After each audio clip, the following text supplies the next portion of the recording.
এক অতি দরিদ্র ছাত্র পড়ার খরচ চালাতে বাড়ি বাড়ি গিয়ে ছোটখাটো জিনিস বিক্রি করত।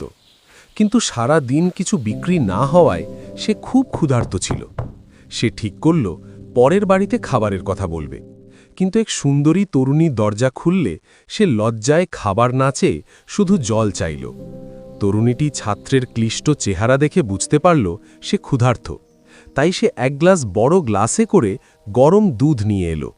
ছাত্রটি দুধ খেয়ে তৃপ্ত হল এবং কৃতজ্ঞতা প্রকাশ করে সেখান থেকে চলে গেল, কারণ তার কাছে দেওয়ার মতো কোনো টাকা ছিল না। অনেক বছর কেটে যাওয়ার পর সেই তরুণীটি এক জটিল রোগে আক্রান্ত হল এবং শহরের বড় হাসপাতালে তাকে ভর্তি করা হলো। সেই হাসপাতালের প্রধান ডাক্তার ছিলেন সেই ছাত্রটি, যে এখন অনেক বড় সার্জন হয়েছে, এবং সে তৎক্ষণাৎ মহিলাকে চিনতে পারল। সে তার সর্বস্ব দিয়ে চেষ্টা করে মহিলাকে সুস্থ করে তুলল এবং বিলের কাগজে লিখে দিল, এক গ্লাস দুধের মাধ্যমে এই বিল পরিশোধ করা হয়েছে। সুস্থ হওয়ার পর মহিলা যখন বিলটি হাতে পেলেন, তার চোখে জল চলে এলো এবং তিনি ঈশ্বরের কাছে প্রার্থনা করলেন। তিনি বুঝলেন যে অতীতে করা সামান্য দয়া বা ভালো কাজ কোনো দিন বৃথা যায় না, এবং তা কোনো এক সময় ঠিকই ফিরে আসে।